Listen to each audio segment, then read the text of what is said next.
17. The Asian crisis and the central bankers. 亚洲危机和中央银行家。The Asian crisis. 亚洲危机。Japan was not the only high-performance economy in Asia that in the 1990s found itself in the deepest recession since the Great Depression. In 1997, the currencies of the key Southeast Asian countries could not maintain their fixed exchange rates with the US dollar. They collapsed by between 60 and 80% within the year. This boosted the value of their large foreign liabilities. Unable to pay their debt and facing the possibility of national default, Thailand, Korea, and Indonesia asked the IMF for emergency funding. The IMF stepped in, but only in exchange for a set of stringent policies. Instead of improving, the economies of Thailand, Korea, and Indonesia deteriorated throughout 1998. The banking sectors verged on total default. Economic growth contracted. In Thailand, the country where the crisis started, manufacturing production fell by the largest amount in more than 40 years. Stock markets collapsed. 日本并非唯一一个在1990年代陷入自大萧条以来最深的衰退的亚洲高性能经济体。1997年，东南亚关键国家的货币无法维持与美元的固定汇率，他们在1年内崩溃了60%到80%，这提高了他们大量的外债价值，无法偿还债务并面临可能的国家违约。泰国、韩国和印度尼西亚向国际货币基金组织 IMF 寻求紧急资金。IMF 介入，但只是以一套严格的政策为交换。泰国、韩国和印度尼西亚的经济状况在1998年整年都在恶化，而不是改善。银行业接近全面违约，经济增长收缩。在危机开始的泰国，制造业生产下降了40多年来的最大幅度。股市崩溃。Crisis due to economic structure? 危机源于经济结构。What had happened? Alan Greenspan, the chairman of the U.S. Central Bank, as well as Robert Rubin, then U.S. Treasury Secretary, led a chorus of commentators who asserted that the Asian crisis was the result of the Asian economic system, which was based on closed markets and government interference. Point 1. Although commentators from Europe and the United States had in preceding years praised the virtues of Asian-style capitalism, they were now virtually unanimous in their belief that the Asian crisis was due to the informal links between governments and big business, now called cronyism, the large reliance on bank lending instead of stock market finance, now referred to as bloated banking systems and debt mountains, and the many forms of government intervention in the markets, now called government meddling. 发生了什么？美国中央银行主席艾伦·格林斯潘以及当时的美国财政部长罗伯特·鲁宾领导了一群评论员。他们坚称亚洲危机是亚洲经济体系的结果，这个体系基于封闭的市场和政府干预。尽管来自欧洲和美国的评论员在前几年赞美了亚洲式资本主义的优点，但他们现在几乎一致认为亚洲危机是由于政府和大企业之间的非正式联系，现在被称为裙带关系，过度依赖银行贷款而非股市融资，现在被称为臃肿的银行系统和债务山，以及政府在市场中的多种干预，现在被称为政府干预。It was not surprising that observers trained in the tenets of a particular branch of neoclassical economics should come to this conclusion. As we have seen, this approach to economics axiomatically assumes that only free market economies can be successful. Asia, just like Japan and Germany, had achieved high growth under conditions where the influence of individual shareholders was restricted, managers were given a freer hand, credit allocation policies guided the financial sector, and government intervention was pervasive. As in Japan, the roots of the Asian system could be found in the dark days of the Second World War, when governments reorganized their economies for maximum resource mobilization following the German blueprint. Highly successful, the Asian miracle had been the biggest thorn in the flesh for mainstream economists. No wonder, then, that proponents of mainstream economics were relieved to find that such a system was, finally, underperforming. Since the IMF also subscribes to the neoclassical approach, its officials were quick to claim that the crisis was the result of the Asian system. Based on this assertion, the IMF then made any provision of loans to Thailand, Indonesia, and Korea conditional upon a historic transformation of their economic structures. Point 2. 训练有素的观察者得出这个结论并不奇怪，他们坚信新古典经济学的某个分支的原则。正如我们所看到的，这种经济学方法功利性的假设，只有自由市场经济才能成功。亚洲就像日本和德国一样，在个人股东的影响受到限制，经理人有更大的自由，信贷分配政策指导金融部门，政府干预无处不在的条件下，实现了高速增长。就像在日本一样，亚洲体系的根源可以在二战的黑暗日子里找到。当时政府按照德国的蓝图重新组织了他们的经济，以实现最大的资源动员。亚洲奇迹的成功一直是主流经济学家的最大痛点，因此主流经济学的支持者们松了一口气，发现这样的系统终于表现不佳。由于 IMF 也坚持新古典方法，其官员们很快就声称危机是亚洲体系的结果。基于这个断言， IMF 将向泰国、印度尼西亚和韩国提供贷款的任何条件，都与他们的经济结构的历史性转变相挂钩。But the crisis years, even though they were prolonged over a decade in Japan, were still the exception. There can be no doubt that the Japanese-style mobilized economy not only worked extremely well for Japan, but in various modified forms also contributed to the miracle economies all over Asia. Until 1997, the macroeconomic performance of Thailand, Korea, Indonesia, Malaysia, Singapore, and Taiwan was widely praised by commentators, academics, and policymakers alike. Economic growth of the first three countries averaged in the double digits for most of the 1970s, the 1980s, and the first half of the 1990s. Per capita income grew 5.5% on average from 1960 to 1990.3. 但是，危机年代即使在日本持续了10年，仍然是例外。毫无疑问，日本式的动员经济不仅对日本非常有效，而且在各种修改过的形式中，也为整个亚洲的奇迹经济做出了贡献。直到1997年，泰国、韩国、印度尼西亚、马来西亚、新加坡和台湾的宏观经济表现都受到了评论员、学者和政策制定者的广泛赞誉。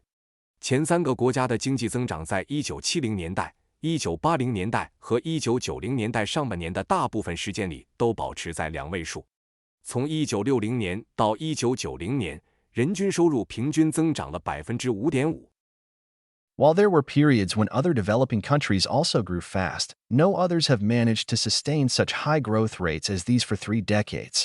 But the achievements of these economies did not end with such impressive growth rates. They also attained remarkably low levels of income inequality and have been unusually successful in reducing poverty. Moreover, life expectancy improved by more than in any other region. 4. 尽管也有其他发展中国家的快速增长时期，但没有其他国家能够像这些国家一样持续30年的高增长率。然而，这些经济体的成就并不止于此，他们还实现了极低的收入不平等水平，并在减少贫困方面取得了非凡的成功。此外，他们的预期寿命比任何其他地区都有更大的提高。4. It is therefore relevant to find out whether the Asian crisis really was the result of the Asian system.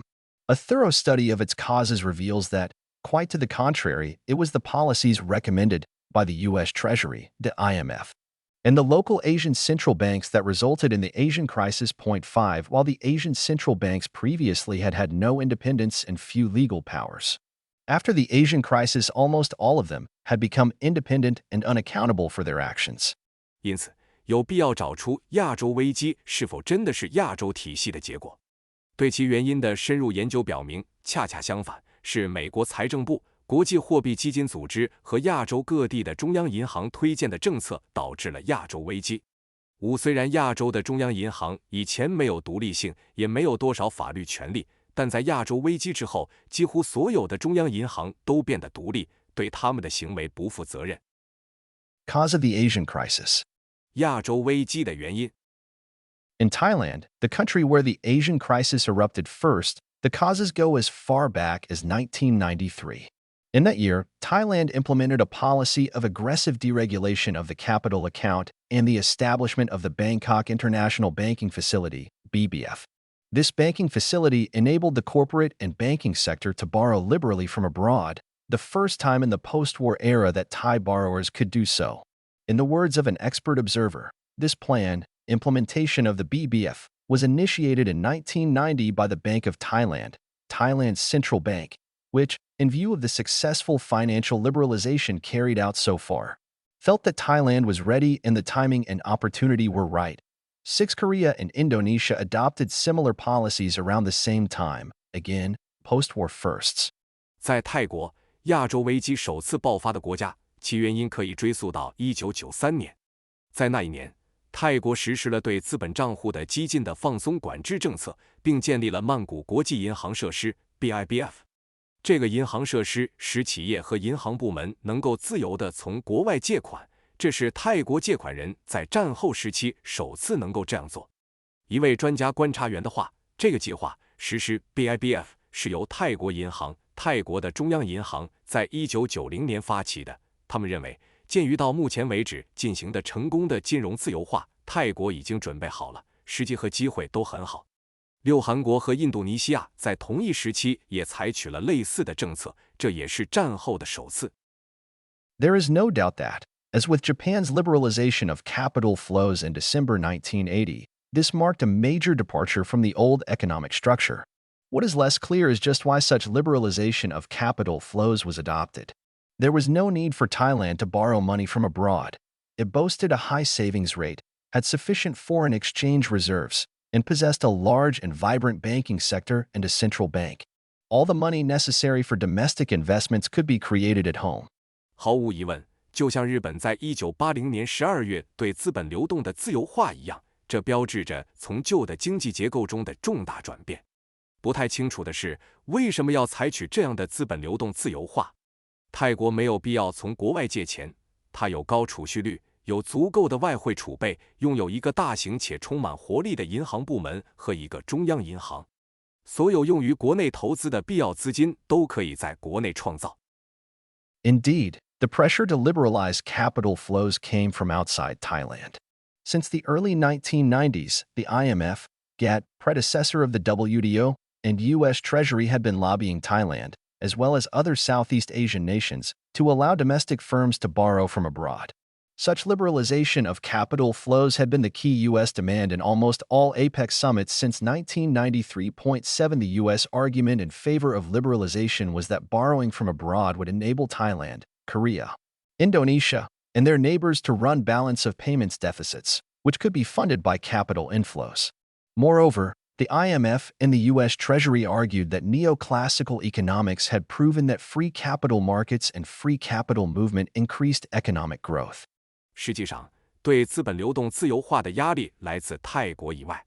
自1990年代初以来，国际货币基金组织、关贸总协定、世贸组织的前身和美国财政部一直在游说泰国以及其他东南亚国家允许国内公司从国外借款。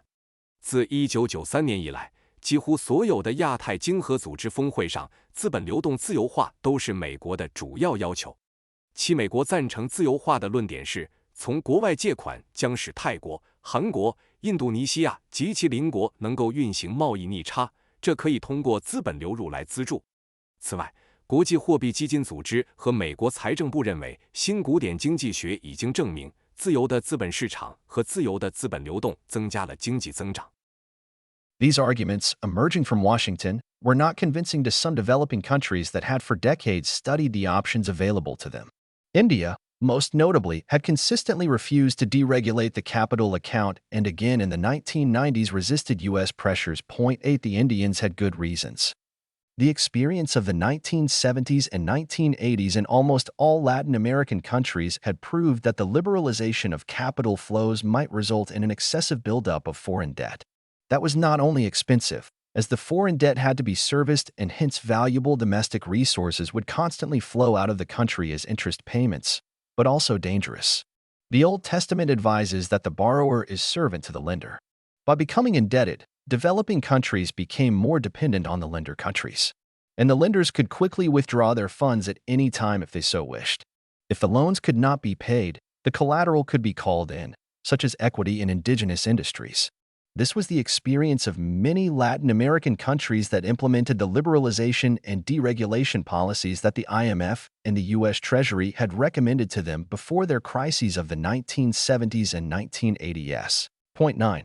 这些观点源自华盛顿对于那些几十年来一直在研究可供选择的选项的一些发展中国家来说，并不具有说服力。尤其值得注意的是，印度一直坚决拒绝对资本账户进行放松管制，并在20世纪90年代再次抵制美国的压力。巴印度人有充分的理由，几乎所有拉丁美洲国家在20世纪70年代和80年代的经验证明，资本流动的自由化可能导致外债的过度积累。这不仅代价昂贵，因为外债需要偿还，因此宝贵的国内资源将不断作为利息支付流出国家，而且还很危险。旧约圣经告诫说，借款人是放贷人的仆人。通过借款，发展中国家对放贷国家的依赖性增加，而且如果他们愿意，放贷者可以随时迅速撤回他们的资金。如果无法偿还贷款，可以调用抵押品，如本土产业的股权。这是许多实施了国际货币基金组织和美国财政部在他们的危机之前向他们推荐的自由化和放松管制政策的拉丁美洲国家的经验。这些危机发生在20世纪70年代和80年代。Most of all, it did not make much economic sense for a country to borrow significant amounts from abroad in order to fund investments at home. History shows that successful economic powers, such as Germany or Japan, developed their economies with little foreign borrowing. As long as a country has an indigenous banking system, it can create all the necessary money through its banks or central bank, without the need to become dependent on the whims of foreign interests. 最重要的是，一个国家从国外介入大量资金以资助国内投资在经济上并不明智。历史表明，像德国或日本这样的成功的经济大国，他们的经济发展几乎没有借用外国的借款。只要一个国家有一个本土的银行系统，它可以通过其银行或中央银行创造所有必要的货币，而无需依赖外国利益的韧性。Central bank policies. 中央银行政策。There was also a domestic force in favor of capital account liberalization. The central banks of Thailand, Korea, and Indonesia, and the economists of their research departments. They argued that such liberalization would improve resource allocation. This line of argument was picked up by neoclassical economists at home and abroad, who already knew this to be true. While India resisted the pressures from the U.S. Treasury and Wall Street, on one hand, and central banks and neoclassical economists, on the other, the leaders of Thailand, Korea, and Indonesia eventually gave in. By 1993, they had all deregulated their international capital flows. 也有一种国内力量支持资本账户自由化。泰国、韩国和印度尼西亚的中央银行以及他们研究部门的经济学家，他们认为这种自由化将改善资源配置。这种论点被国内外的新古典经济学家接受，他们已经知道这是事实。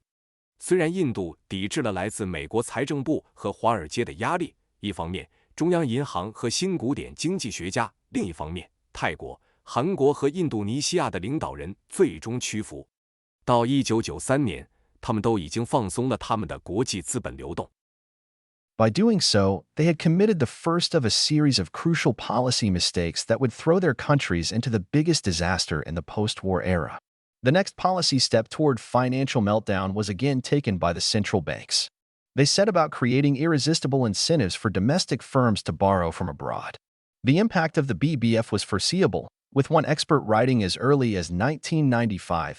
Large corporations will seek to obtain more funds through the BBF, hence from abroad. Point 10. 这样做，他们犯了一系列关键政策错误的第一个，这将把他们的国家推入战后时期最大的灾难。朝向金融崩溃的下一个政策步骤再次由中央银行采取。他们开始为国内企业从国外借款创造无法抗拒的激励。BIBF 的影响是可以预见的，早在1995年就有专家写道。大公司将寻求通过 BIBF 获得更多的资金，因此来自国外。The central banks in Thailand, Korea, and Indonesia emphasized in all their public statements that they would, at all costs, maintain fixed exchange rates with the US dollar. On the other hand, they raised domestic interest rates above US dollar interest rates. Since the capital account had been deregulated, this meant that rational domestic investors were now given maximum incentive to borrow from abroad. Who would want to take out more expensive domestic loans if foreign loans were cheaper and the central bank guaranteed that there was no exchange rate risk? Hence, billions of dollars were borrowed on a short-term basis from abroad by these countries in the years between 1993 and 1997. Net private capital inflows into Asia surged from US $54.3 billion in 1993, sharply up from US $20.9 billion in 1992, to US $98.3 billion in 1996.11. 泰国、韩国和印度尼西亚的中央银行在他们所有的公开声明中都强调，他们将不惜一切代价保持与美元的固定汇率。另一方面，他们将国内利率提高到美元利率之上。由于资本账户已经被放松，这意味着现在给予理性的国内投资者最大的激励从国外借款。如果外国贷款更便宜，而且中央银行保证没有汇率风险，谁会想要更昂贵的国内贷款呢？因此，这些国家在1993年至1997年间从国外短期借入了数十亿美元。1993年，亚洲的净私人资本流入从美国的543亿美元，从1992年的209亿美元大幅上升，激增到1996年的983亿美元。11. The pattern of consistent policy mistakes by the central banks continued. For decades, the central banks of Thailand, Korea, and Indonesia had been using their own version of window guidance credit controls. In Korea, they were known by the same name. In Thailand, they were called the Credit Planning Scheme. From 1993 onward, these central banks then implemented policies not dissimilar to those of the Bank of Japan in the 1980s. They raised the loan growth quotas that they were allocating to the commercial banks. Banks were ordered to increase lending. They were faced with less loan demand from the productive sectors of the economy, because these firms had been given incentives to borrow from abroad instead. But the banks had to meet their increased lending quotas. They therefore had to resort to increasing their lending for speculative purposes. Lending to the real estate sector and non-bank financial institutions soared. The rest is history. This excess credit creation did not primarily lead to more consumer price inflation. Since the money was used for transactions to purchase assets, it had to result in asset inflation. Land and stock prices soared. 中央银行持续的政策错误模式仍在继续。几十年来，泰国、韩国和印度尼西亚的中央银行一直在使用他们自己版本的窗口指导信贷控制。在韩国，他们被称为同样的名字；在泰国，他们被称为信贷规划方案。从1993年开始，这些中央银行实施了与1980年代日本银行类似的政策，他们提高了他们分配给商业银行的贷款增长配额。银行被命令增加贷款，他们面临来自经济生产部门的较少贷款需求，因为这些公司被激励从国外借款。但是银行必须满足他们增加的贷款配额，因此他们不得不求助于增加他们的投机性贷款。对房地产部门和非银行金融机构的贷款飙升，剩下的就是历史。这种过度的信贷创造并未主要导致更多的消费者价格通胀。由于这笔钱被用于购买资产的交易，它必须导致资产通胀，土地和股票价格飙升。Policy mix to create a crisis. 制造危机的政策组合。If the aim of the central banks had been to create a financial crisis, complete with currency collapse and economic recession, the combination of their policies could not have been more suitable. The economic outcome was predictable, inevitable, and should not have surprised anyone, least of all the central banks. Since the domestic economy boomed due to the credit bubble, imports were bloated. Moreover, the fixed exchange rate with the US dollar was maintained at greatly overvalued levels, especially since the 80% weakening of the yen between 1995 and 1997. As a result, the exports of the Asian countries dropped sharply. With exports falling and imports rising, the trade balance plunged into a large deficit. But thanks to the substantial foreign borrowing of the corporate sector, capital inflows were so large that they plugged the hole in the trade balance. This ensured that the otherwise unsustainable economic boom and trade deficit could continue for several years. 如果中央银行的目标是制造一场金融危机，包括货币崩溃和经济衰退，他们的政策组合再合适不过了。经济结果是可以预见的、不可避免的，不应该让任何人感到惊讶，尤其是中央银行。由于信贷泡沫使国内经济繁荣，进口膨胀。此外，与美元的固定汇率被维持在极度高估的水平，特别是自1995年至1997年日元贬值80%以来。结果，亚洲国家的出口大幅下降。随着出口下降和进口上升，贸易平衡陷入了巨大的赤字。但是，由于企业部门的大量外债，资本流入如此之大，以至于他们填补了贸易平衡的漏洞，这确保了本来无法持续的经济繁荣和贸易赤字可以继续几年。The danger was that the capital inflows were of a short-term nature and could be withdrawn at short notice. What happened next was the inevitable result of the explosive policy mix adopted by the East Asian central banks. Foreign investors began to worry that this unsustainable situation was about to give way to a crisis. The question had become not whether the Asian currencies would collapse, but when. Investors who could forecast the timing of the collapse of the dollar pegs would make fortunes. The hedge funds, quite familiar with the games played by central banks and the IMF from decades of experience in Latin America, watched the ratio of foreign exchange reserves to short-term foreign currency-denominated loans. Once the loans from overseas had reached a multiple of the foreign exchange reserves, one had to bet on a devaluation of the respective currency. To defend their currency pegs, the central banks had to use up precious foreign exchange reserves. As other investors became worried and pulled out their short-term foreign lending, more foreign exchange reserves would leave the country. Eventually, the outflow would turn into a flight of capital. The stampede for the door by foreign lenders would quickly exhaust all foreign exchange reserves if central banks continued to insist on maintaining the dollar pegs.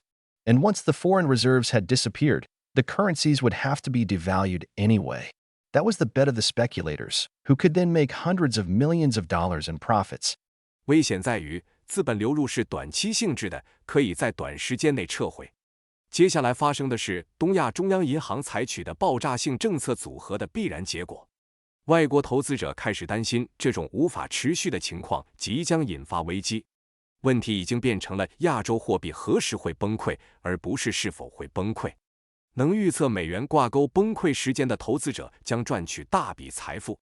对冲基金对中央银行和国际货币基金组织的游戏非常熟悉，因为他们在拉丁美洲有几十年的经验。他们观察外汇储备与短期外币贷款的比率。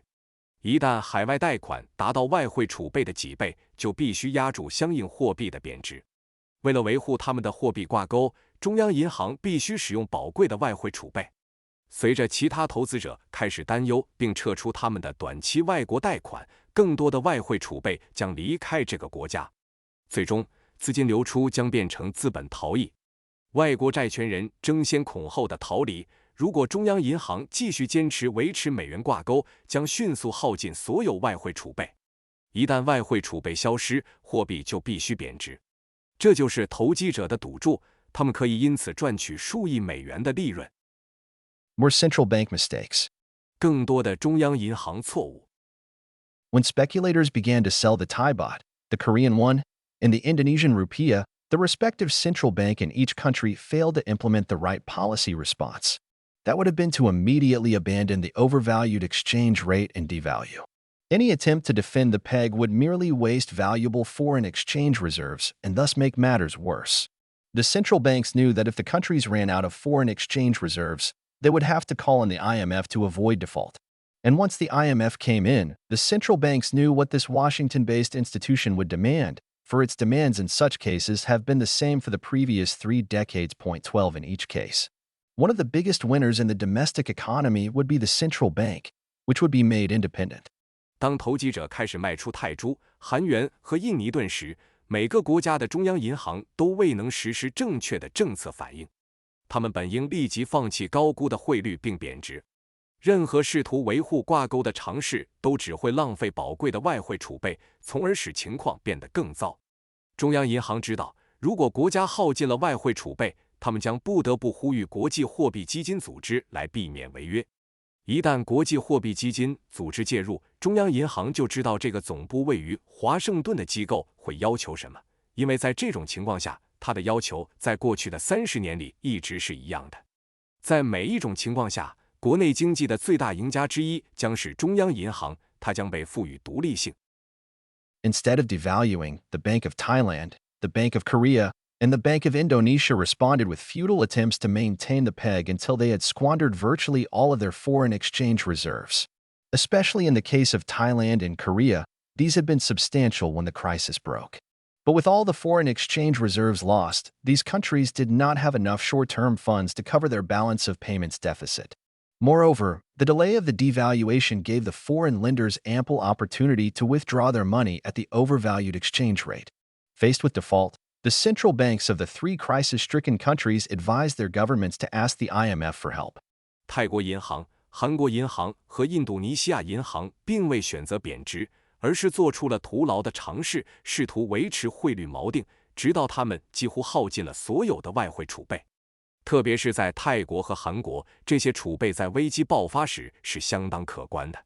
但是，由于所有的外汇储备都已经损失，这些国家没有足够的短期资金来弥补他们的支付平衡赤字。此外，贬值的延迟给了外国债权人充足的机会，以高估的汇率撤回他们的资金。面临违约，这三个危机重创国家的中央银行建议他们的政府向国际货币基金组织 IMF 寻求帮助。The quick solution to the crisis. 危机的快速解决方案。What type of policies should the IMF have advocated in order to end the crises quickly and maintain stable growth? The most important domestic aspect of the crisis was identical to the Japanese recession. In their attempts to defend their currencies, central banks raised their interest rates sharply. This pricked the credit bubbles, and it was clear that a credit crunch would follow if the right policies were not taken. So the policy prescription that the IMF should have recommended was a reduction in interest rates and, more importantly, an expansion of credit creation by the central bank and the banks. In order to stabilize the foreign exchange rate, controls on short-term capital movements should have been reintroduced. Finally, the central bank could have purchased all bad debts at face value. With these simple policies implemented swiftly, the crisis could have been ended within about 6 months and a credit crunch recession avoided. Indeed, it is similar such policies that Malaysia, which refused to hand over control to the IMF, pursued. IMF 应该倡导什么样的政策，以便快速结束危机并保持稳定的增长？危机的最重要的国内方面与日本的经济衰退相同。在他们试图捍卫自己的货币的过程中，中央银行大幅提高了他们的利率，这刺破了信贷泡沫。如果不采取正确的政策，信贷紧缩将会接踵而至。因此 ，IMF 应该推荐的政策处方是降低利率，更重要的是扩大中央银行和银行的信贷创造。为了稳定外汇汇率，应该重新引入对短期资本流动的控制。最后，中央银行可以以面值购买所有的坏账。通过迅速实施这些简单的政策，危机可能在大约6个月内结束，避免了信贷紧缩的衰退。实际上，马来西亚拒绝将控制权交给 IMF 就采取了类似的政策。Thailand's leaders initially also had comparable ideas, it seems. Soon after the baht crisis broke in Bangkok in May 1997, the Thai finance minister and the prime minister felt that they should simply borrow some more money to bridge the temporary balance of payments crisis and implement a bailout program. Who would lend to them without too much ado? The biggest foreign investor in Thailand was Japan. And Japanese companies, Japanese banks, and even the Japanese government had a vital interest in quickly ending the crisis and preventing it from widening. Hence, on July 16th, the Thai finance minister, Thanong Baidaya, took a plane to Tokyo. He met the most senior government and finance ministry figures and held urgent discussions. All Thailand needed was around US $20 billion. Japan at the time had US $213 billion in foreign exchange reserves, more than the total resources of the IMF. 13 Clearly, Asia did not need the IMF. Japan could just as easily have done the job. And Japan was willing. Politically, Japan had found it hard to play a more active role in Asia in the post-war era, and now that its Asian neighbors were in deep trouble, Japan had a chance to prove that it was a reliable neighbor willing to help out. 泰国的领导人最初也似乎有类似的想法。1997年5月，泰铢危机在曼谷爆发后不久，泰国的财政部长和总理觉得他们应该简单的借一些更多的钱来弥补暂时的支付平衡危机，并实施一个救助计划。谁会毫不犹豫地借钱给他们呢？在泰国最大的外国投资者是日本。日本的公司、日本的银行，甚至日本政府都有迅速结束危机并防止其扩大的重要利益。因此， 7月16日，泰国财政部长 Werner 乘飞机去了东京。他会见了最高级别的政府和财政部的人物，并进行了紧急的讨论。泰国需要的只是大约200亿美元。当时，日本的外汇储备为2130亿美元，超过了 IMF 的总资源。显然，亚洲并不需要 IMF， 日本完全可以独自完成这项工作，而且日本愿意。在政治上，日本在战后时期在亚洲发挥更积极的角色一直很困难。现在他的亚洲邻国深陷困境，日本有机会证明他是一个愿意提供帮助的可靠邻居。Washington stopped Japan. 华盛顿阻止了日本。In response to Thailand's request, the Japanese government began to talk of an Asian crisis fund. The vice minister of finance at the time, Isaac Sakakibara, went as far as proposing that an Asian monetary fund should be established, so that there would be no need to get the IMF involved.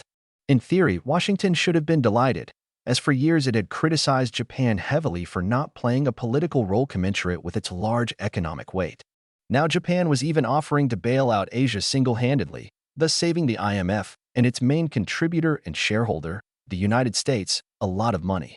Moreover, there could have been little doubt that Tokyo would have adopted appropriate policies to quickly end the emerging crisis. Japan has long experience with capital controls and has used them successfully and fruitfully when they were necessary. Japan would have allowed the Asian economies to reflate and bail out their banking systems without closing them down. That would have prevented a full-blown credit crunch and likely avoided any recession. 为了回应泰国的请求，日本政府开始谈论设立一个亚洲危机基金。当时的财政副大臣神原英姿甚至提出应该建立一个亚洲货币基金，这样就不需要让 IMF 参与了。理论上，华盛顿应该感到高兴，因为多年来他一直严厉批评日本没有发挥与其大规模经济权重相称的政治角色。现在，日本甚至提出要单独救助亚洲，从而为 IMF 及其主要贡献者和股东及美国节省了大量的资金。此外，毫无疑问，东京会采取适当的政策，迅速结束正在出现的危机。日本在资本控制方面有着长期的经验，并在必要时成功并有成效地使用了它们。日本会允许亚洲经济体重新膨胀，并救助他们的银行系统，而不是关闭它们。这将防止全面的信贷紧缩，可能避免任何衰退。But Washington stopped Japan's initiative. It unambiguously let Tokyo know that it was not allowed to rescue its Asian neighbors. Any solution to the emerging Asian crisis had to come from Washington via the IMF. Japan thought it could convince Washington otherwise, but failed. It was forced to withdraw its proposals. The same fate awaited Taiwan, which was also not permitted by the United States to help out its Asian neighbors through loans. 但是，华盛顿阻止了日本的倡议。他明确地让东京知道，不允许他去救援其亚洲邻国。任何对新兴亚洲危机的解决方案都必须通过国际货币基金组织从华盛顿出发。日本认为他可以说服华盛顿，但失败了。他被迫撤回其提案。同样的命运也等待着台湾。美国也不允许他通过贷款来帮助其亚洲邻国。The screws tightened. 紧箍咒。As a result, the leaders of Thailand and later Korea and Indonesia felt that they had no choice but to follow the advice of their central banks and invite the IMF. The help of the IMF was indeed swift, but it took quite a different form from what was necessary for a recovery, and also from what a Tokyo initiative would have offered. In exchange for supplying enough short-term funds to avoid insolvency, the IMF demanded a string of policies, including sharp rises in interest rates, curbs on central bank and bank credit creation, and deep structural reforms encompassing major legal changes. These policies were performance criteria that were non-negotiable. 14.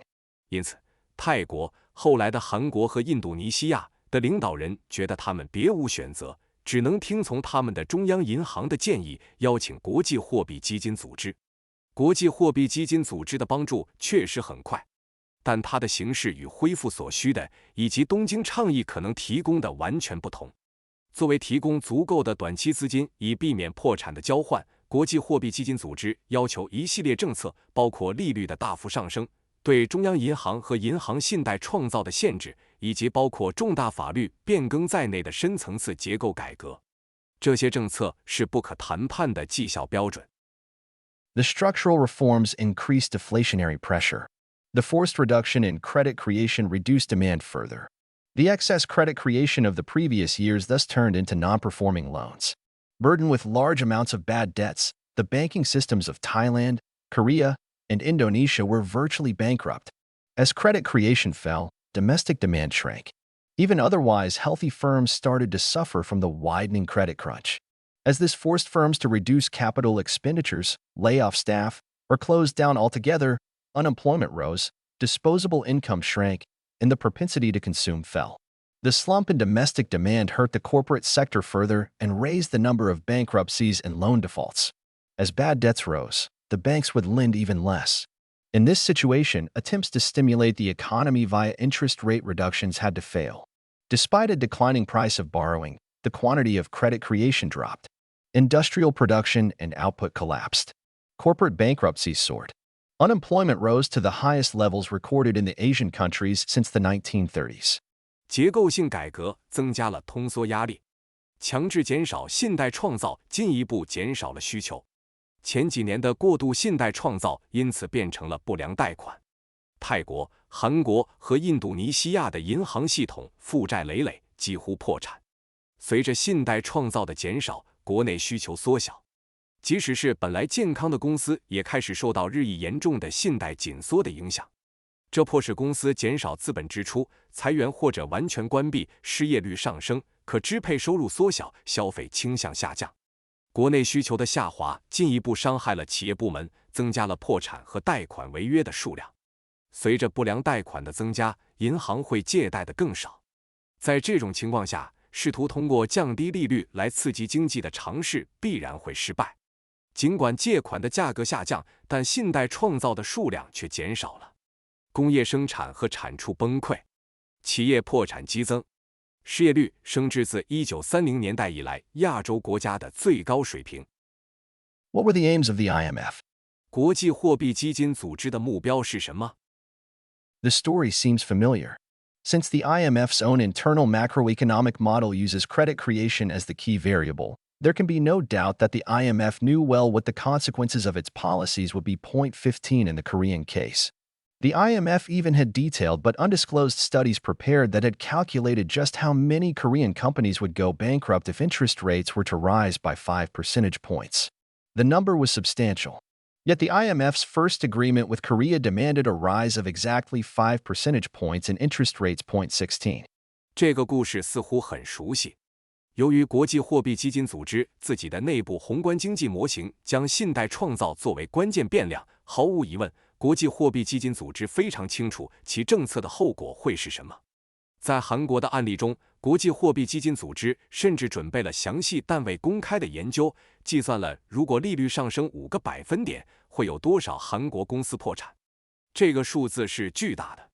然而，国际货币基金组织与韩国的第一份协议要求利率上升正好5个百分点。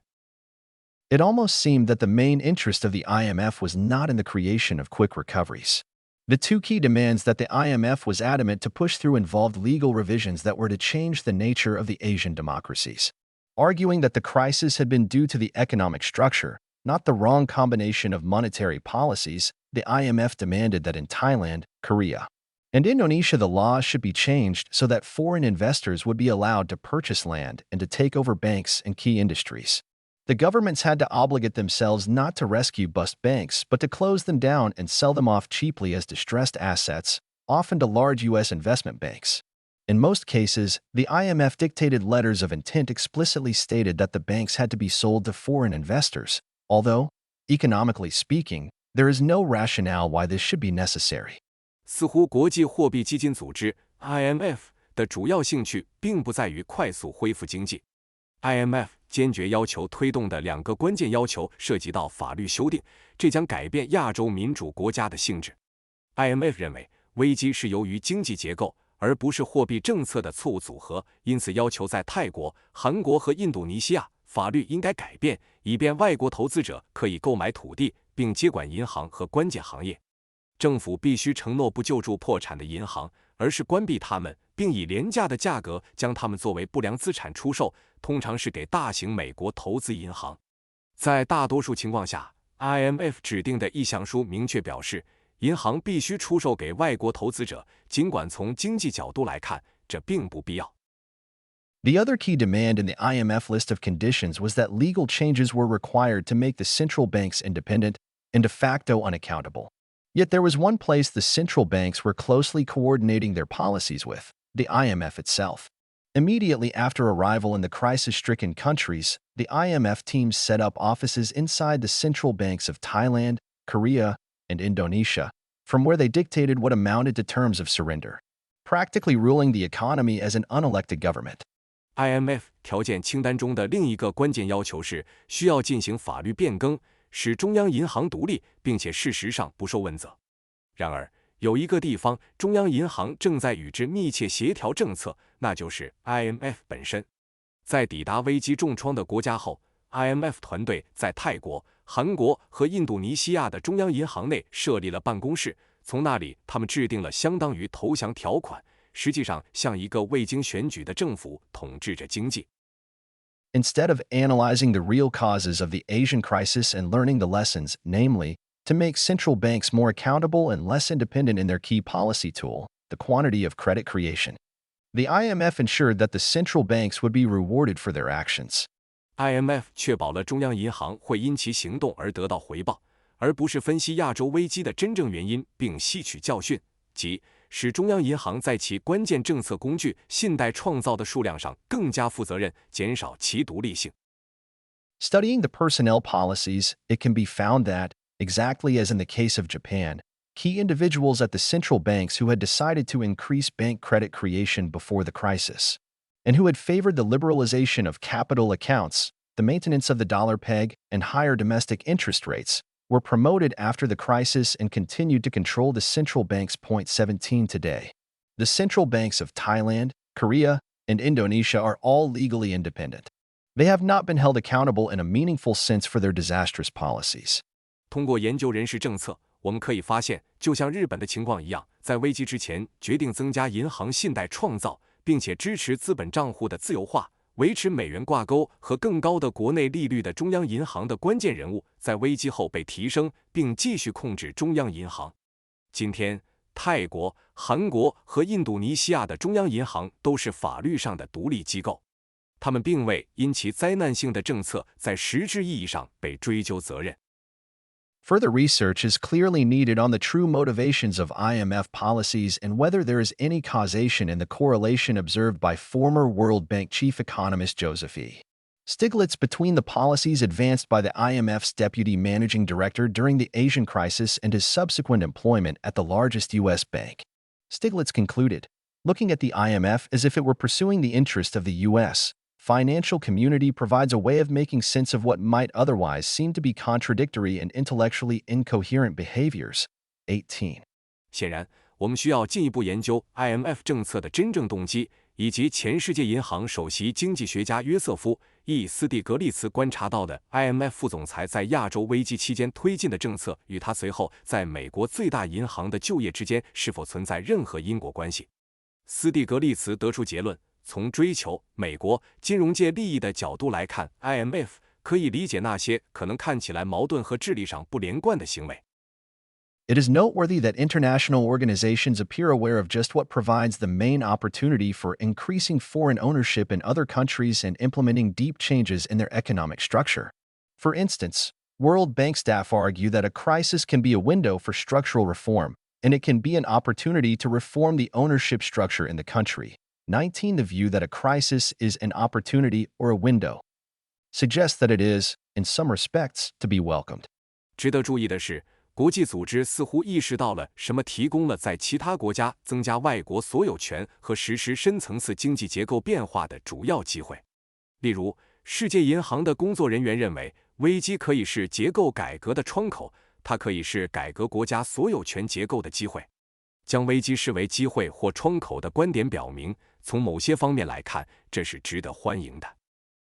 Calling off the crisis. 结束危机。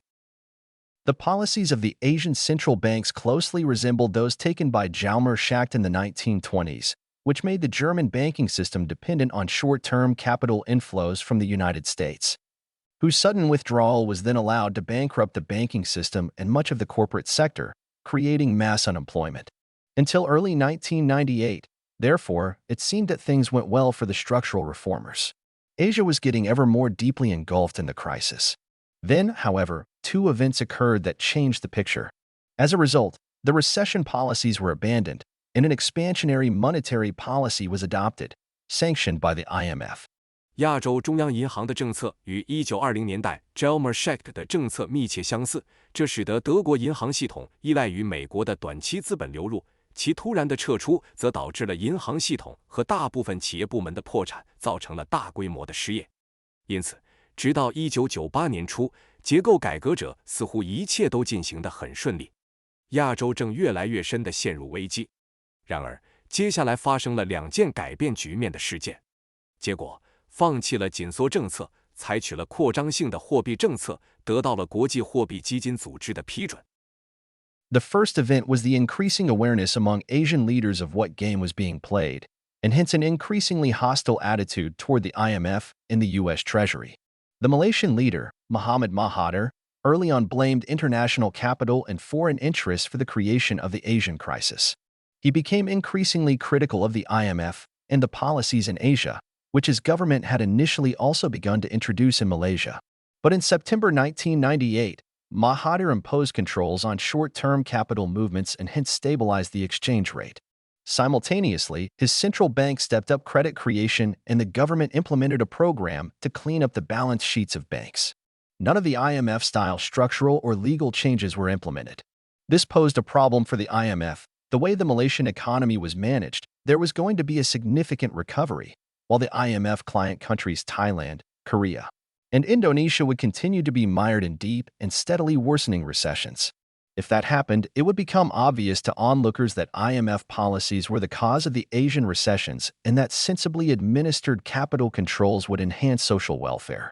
第一个事件是亚洲领导人对正在进行的游戏的认识日益增强，因此对国际货币基金组织和美国财政部的态度越来越敌对。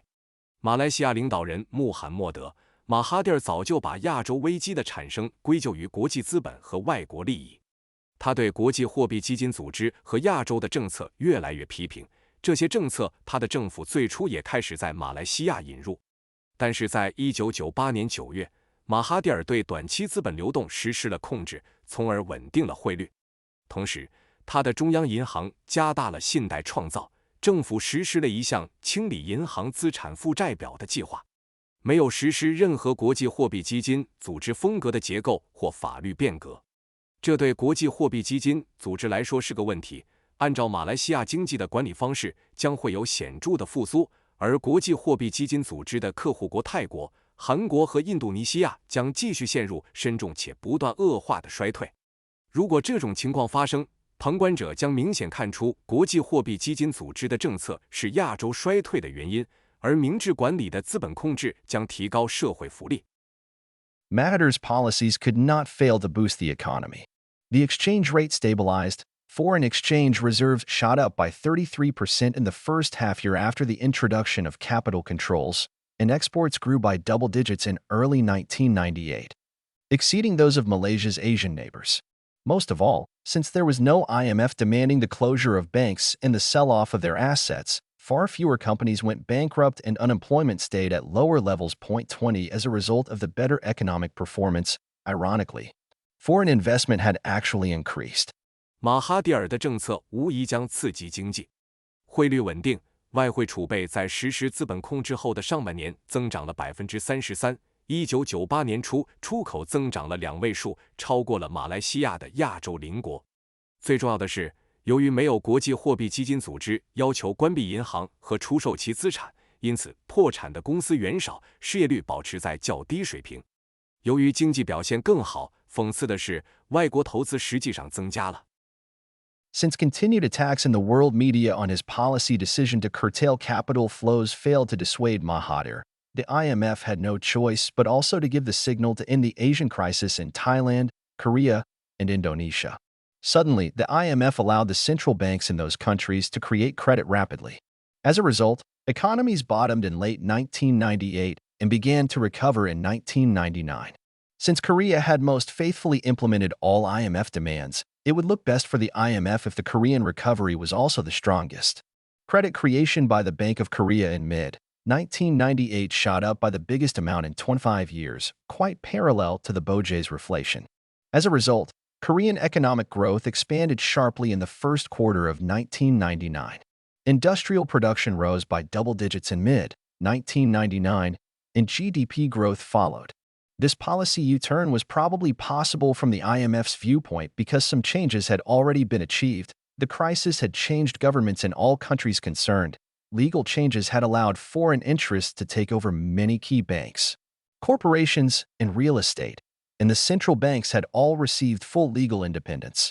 由于世界媒体对他限制资本流动的政策决定的持续攻击未能使马哈蒂尔改变主意，国际货币基金组织别无选择，只能也给泰国、韩国和印度尼西亚结束亚洲危机发出信号。突然间，国际货币基金组织允许这些国家的中央银行快速创造信贷，结果经济在1998年底触底，1999年开始恢复。由于韩国最忠实地实施了所有国际货币基金组织的要求，如果韩国的复苏也是最强的，那么对国际货币基金组织来说将是最好的。1998年中，韩国银行的信贷创造增长了25年来最大的金额，与日本银行的再通胀相当平行。结果，1999年第一季度韩国经济增长显著扩大。1999年中，工业生产增长了2位数 ，GDP 增长跟随。这种政策的 U 型转变，可能是因为从国际货币基金组织的角度看，一些变化已经实现，危机已经改变了所有相关国家的政府，法律变革已经允许外国利益接管许多关键的银行、公司和房地产，所有的中央银行都已经获得了完全的法律独立。Cronyism in Wall Street. 华尔街的裙带关系。Later in 1998, another problem developed that further accelerated the reflation policies now pursued by the IMF in Asia. What started as a regional Asian crisis quickly began to engulf the entire world. Investors who had lost money started to pull their investments not just out of Asia, but also out of other emerging markets. On August 17, 1998, Russia defaulted on domestic debt. Next, Brazil teetered on the verge of collapse. By September 1998, several major hedge funds had lost billions of dollars, most notable among them the Connecticut-based long-term capital management, LCM. This hedge fund accepted as clients only high-net-worth individual investors and institutions. It had accumulated an estimated US $5 billion from them. However, the fund used this money as collateral to borrow even more money from banks. The banks thus created new credit and gave the hedge funds such as LCM new purchasing power over resources. LCM leveraged its capital by more than 25 times in the year before its collapse, thus borrowing more than US $100 billion from the world's banks. However, similar to the Japanese bubble of the 1980s, this purchasing power was not used to invest in the creation of new goods and services. It was invested purely speculatively. When the Asian crisis had affected world financial markets, LCM's losses threatened to undermine the banks that had lent to the fund, with the possibility of a systemic banking crisis that would endanger the U.S. financial system and economy. 1998年晚些时候，又出现了一个问题，这进一步加速了国际货币基金组织 IMF 在亚洲实施的通货再膨胀政策。最初只是亚洲地区的危机，很快开始席卷全球。投资者开始撤出他们的投资，不仅仅是从亚洲，也从其他新兴市场。1998年8月17日，俄罗斯违约了国内债务。接下来，巴西濒临崩溃。到1998年9月，几家大型对冲基金损失了数十亿美元，其中最著名的是康涅狄格州的长期资本管理公司 LTCM。这家对冲基金只接受高净值个人投资者和机构作为客户，他从他们那里筹集了估计为5亿美元的资金。然而，该基金将这笔钱作为抵押，从银行借款更多的钱。因此，银行创造了新的信贷，并赋予了 LTCM 等对冲基金新的购买力。在崩溃前的一年 ，LTCM 将其资本杠杆率提高了25倍以上，从世界各地的银行借款超过1000亿美元。然而，与80年代的日本泡沫类似，这种购买力并未用于投资新的商品和服务的创造，它纯粹是投机性的投资。当亚洲危机影响到世界金融市场时， LTCM 的损失威胁到向该基金借款的银行，可能会引发系统性银行危机，危及美国的金融系统和经济。The reaction of the U.S. Treasury and the U.S. Federal Reserve was indicative of their true attitude toward Asia, where they had consistently insisted that hundreds of banks had to be closed, employees laid off, and the assets sold off cheaply. 21 In Asia, government-organized bailouts to keep ailing financial institutions alive were not allowed. But when a similar crisis happened back home in New York, the very same institutions reacted differently. At the end of September, William McDonough, the chairman of the New York Fed, summoned some of the most powerful men of world finance to the boardroom on the 10th floor of the New York Federal Reserve. The assemblage included the chairman of J.P. Morgan, Travelers, Merrill Lynch, Goldman Sachs, and Morgan Stanley, together with heads of the top European banks and board members of LTCM. Instead of closing down the hedge fund, the Fed organized a cartel-like bailout for the ailing LTCM by leaning on Wall Street and international banks to contribute funds so that it could roll over its liabilities. A full-blown default was therefore averted. But as a result, the bank's exposure had actually increased. 美国财政部和美联储的反应揭示了他们对亚洲的真实态度。他们一直坚持认为，数百家银行必须关闭，员工被裁员，资产被低价出售。在亚洲，政府组织的救助计划以维持濒临破产的金融机构的生存是不被允许的。但是，当类似的危机发生在他们自己的家门口及纽约时，同样的机构却做出了不同的反应。9月底，纽约联邦储备银行主席威廉·麦克唐纳召集了世界金融界的一些最有权势的人士。他们在纽约联邦储备银行10楼的会议室聚集在一起。这些人包括摩根大通、旅行者、美林、高盛和摩根士丹利的主席，以及欧洲顶级银行的负责人和 LTCM 的董事会成员。联邦储备银行并没有关闭这个对冲基金，而是组织了一个类似卡特尔的救助计划，倾向于让华尔街和国际银行提供资金，以便它能够偿还其债务。因此，完全的违约得以避免。但结果是，银行的风险实际上增加了。To the Asians, this made it obvious that two different standards had been applied. The Asians had been told by Washington that precisely this type of rolling over of liabilities of ailing financial institutions must not happen, that the institutions must be closed down. Moreover, the criticism of Asian countries as being infested with cronyism was seen for the bigotry it was, as LTCM was said to have personnel links to the federal. The 2001 Enron bankruptcy, followed by other high-profile accounting and fraud scandals, further blurred the distinction between Asian-style and U.S.-style cronyism. 22. 对亚洲人来说，这明显表明了两种不同的标准。华盛顿告诉亚洲人，正是这种对濒临破产的金融机构的债务滚动不应该发生，这些机构必须被关闭。此外，对亚洲国家充斥着裙带关系的批评被视为偏见，因为据说 LTCM 与美联储有人事关系。2001年安然公司的破产，以及其他高调的会计和欺诈丑闻，进一步模糊了亚洲式和美国式裙带关系的区别。Japan and Asia. 日本和亚洲。Feeling betrayed by America, many Asian leaders thought it was time the Asians got closer together. Indeed, Europe had united already. America is forming a free trade zone reaching from Alaska to Chile. But Asia still may seem to be out in the cold. Until recently, it had not been viable as a trade bloc. From Japan to China, Korea to Indonesia, virtually all Asian economies were heavily dependent for their economic growth on exports. Unlike the European Union, the majority of Asian exports are not directed to countries within the region. Asia is heavily dependent on countries outside its regions as export destinations. This dependence on export markets outside Asia has been an important economic, if not political, reason why the formation of an Asian trade area has been slow to develop.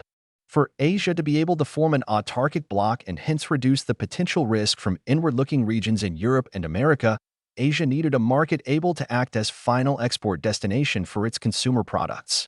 That market must be as highly developed and as large as Europe or America. In the Asian region, there is only one country that could hope to foot this bill, and that is Japan. 许多亚洲领导人感到被美国背叛，他们认为亚洲人应该更加紧密地团结在一起。事实上，欧洲已经联合起来了。美国正在形成一个从阿拉斯加到智利的自由贸易区，但亚洲似乎仍然被冷落在外。直到最近，它还不具备作为一个贸易集团的条件。从日本到中国，从韩国到印度尼西亚，几乎所有的亚洲经济体都严重依赖出口来实现经济增长。与欧洲联盟不同，亚洲的大部分出口并未指向该地区内的国家。亚洲严重依赖其地区以外的国家作为出口目的地。这种对亚洲以外的出口市场的依赖，使亚洲贸易区形成缓慢的重要经济，如果不是政治原因。为了能够形成一个自给自足的集团，从而减少来自欧洲和美国内向型地区的潜在风险，亚洲需要一个能够作为其消费品最终出口目的地的市场。这个市场必须像欧洲或美国那样发达和庞大。在亚洲地区，只有一个国家有望承担这个任务，那就是日本。Japan has been intimately involved in the integration and development of Asian economies since the 1930s. However, as other Asian economies have been developing rapidly in the 1980s, the Asian trade area has begun to run into a problem that prevents it from becoming a trade bloc similar to the European Union. That problem was the closed Japanese market. An Asian currency bloc will work only if Japan opens itself more widely to Asian imports, and not only those manufactured by Japanese plants abroad. Only then would an Asian bloc become less dependent on exports to Europe and America. 自1930年代以来，日本一直积极参与亚洲经济的整合和发展。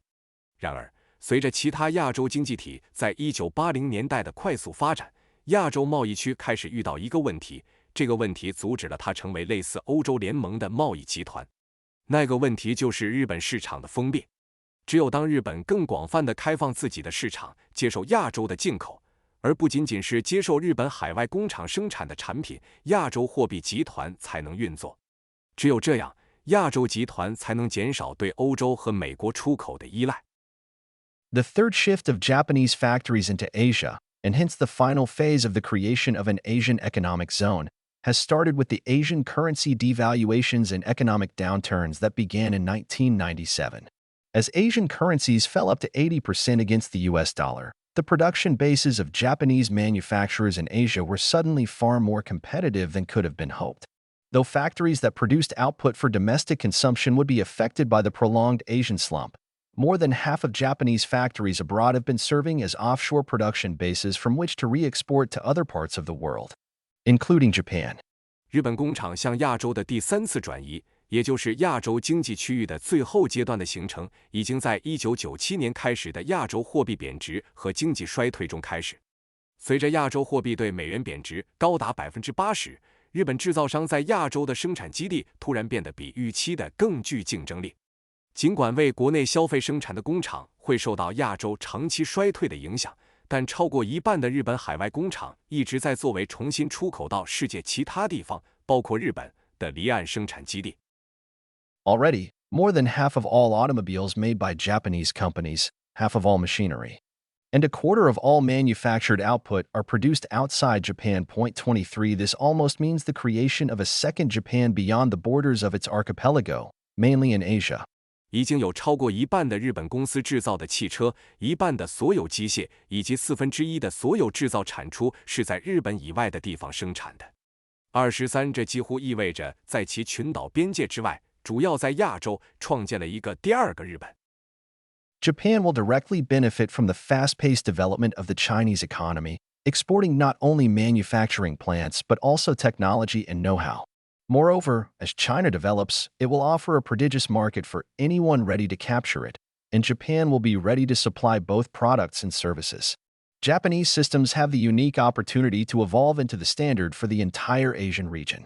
The increasing expansion of Japanese industry abroad will be another factor necessitating fundamental changes in the domestic structure, for as manufacturing jobs are exported to Asia and the rest of the world, service and non-manufacturing jobs will have to be found for the workforce at home. 日本将直接从中国经济的快速发展中受益，不仅出口制造工厂，还出口技术和专业知识。此外，随着中国的发展，它将为任何准备捕获它的人提供一个巨大的市场，日本将准备提供产品和服务。日本的系统有独特的机会发展成为整个亚洲地区的标准。日本工业在海外的不断扩张将是需要在国内结构中进行根本性改变的另一个因素，因为随着制造业工作岗位被出口到亚洲和世界其他地方，国内将需要为劳动力找到服务和非制造业的工作。On the road to Asian currency union. 走向亚洲货币联盟的道路。Once central banks had achieved independence from their national governments and parliaments, power to control the entire Asian economic region could now be further consolidated by making formal and public what had been going on behind the scenes. Central banks had quietly established ties and cooperation, and increasingly talk was heard about the need for currency unification. 一旦中央银行从他们的国家政府和议会中获得了独立，现在就可以通过正式公开、一直在幕后进行的事情来进一步巩固控制整个亚洲经济区域的权利。中央银行已经悄悄建立了联系和合作，越来越多的人开始谈论货币统一的需要。The goalposts had moved closer. The immediate outcome of the Asian crisis in 1997 was that the Asian countries abandoned their link to the US dollar. Not only did the dollar link, instead of the overvaluation, receive much of the blame for the crisis, but without any US dollar reserves left, a dollar-based fixed exchange rate was hardly possible. By the time the foreign exchange reserves of most crisis-affected countries had recovered in 1998, the opinion of policymakers had already shifted against a dollar link. Instead, the Asian countries were loosely targeting a trade-weighted basket of international currencies. Since trade with Japan had become more important by the early 1990s than trade with Europe or the United States, this naturally gave a big weight to the Japanese yen. In other words, since 1998, Southeast Asia had de facto already adopted the first stage of a yen-centered currency system. 目标已经更近了。1997年亚洲危机的直接结果是亚洲国家放弃了与美元的联系。不仅美元联系，而不是过度估值，为危机承担了大部分责任，而且在没有任何美元储备的情况下，基于美元的固定汇率几乎是不可能的。到1998年，大多数受危机影响的国家的外汇储备恢复时，政策制定者的观点已经转向反对美元联系。相反，亚洲国家正在松散地定位一篮子国际货币的贸易加权。由于与日本的贸易在1990年代初已经比与欧洲或美国的贸易更重要，这自然给日元赋予了很大的权重。换句话说，自1998年以来，东南亚实际上已经采用了以日元为中心的货币系统的第一阶段。After the dust of the Asian crisis began to settle in 1999, many meetings and conferences of Asian leaders discussed how Asia should organize its financial markets in the future. Mahathir, keen to counterbalance Washington's influence, had been the first to demand more formal links between Asian countries, a form of Asian economic union. From the Japanese side, the Asian Monetary Fund idea was warmed up again in 1999. The head of the Hong Kong Monetary Authority argued in May 1999 that Asia should move toward currency union. This was endorsed in June 1999 by the president of the Philippines. Meanwhile, think tanks in Tokyo, such as the Asian Development Bank Institute and the Institute for International Monetary Affairs, in Manila, the Asian Development Bank, began to draw up plans for a phased introduction of monetary union. Modeled on the process that led to currency union in Europe, first introducing target zones between exchange rates, then gradually moving on to semi-fixed and finally fixed exchange rates, so that the public could slowly acclimatize to the ultimate goal. 在1999年亚洲危机的尘埃开始落定后，许多亚洲领导人的会议和研讨会讨论了亚洲应如何组织其未来的金融市场。马哈蒂尔渴望抵消华盛顿的影响力，首先要求亚洲国家之间建立更正式的联系，一种亚洲经济联盟的形式。从日本方面来看，1999年亚洲货币基金的想法再次被提热。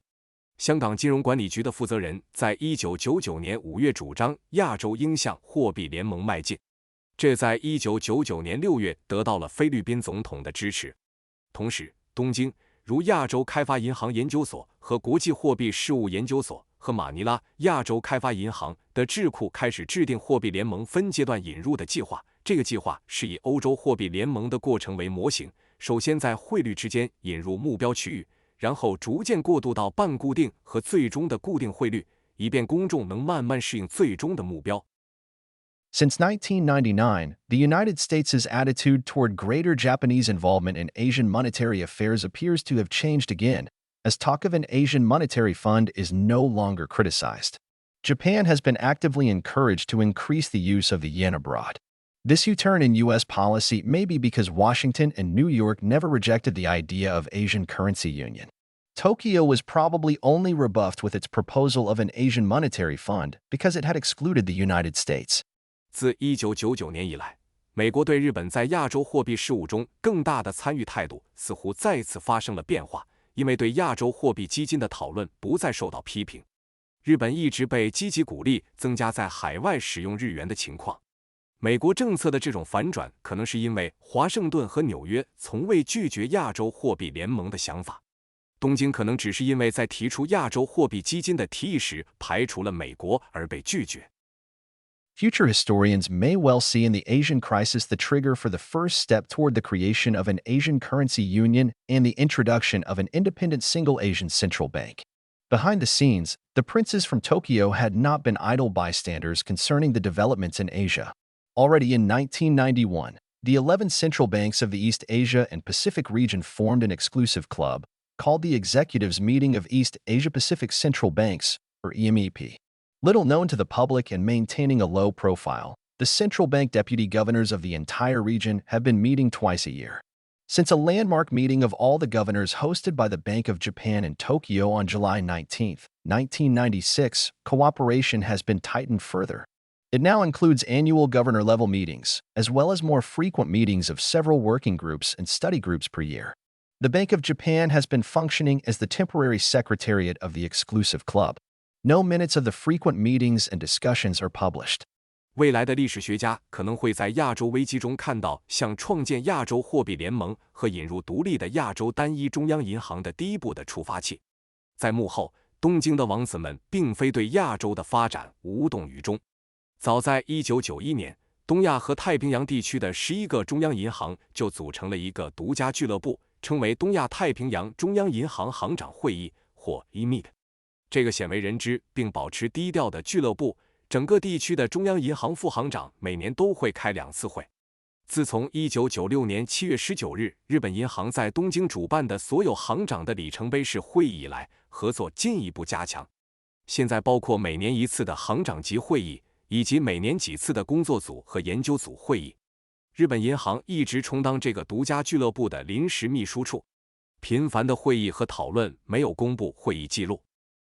It is surprising that EMEP could not prevent the Asian crisis despite the fact that the club had forged an agreement concerning cooperation in case of currency crises just a few months before it broke up in 1997. And yet the policies taken by the Asian central banks before, during, and after the crisis were very similar to each other, and indeed similar to the disastrous policies of the Bank of Japan during the 1980s and 1990s.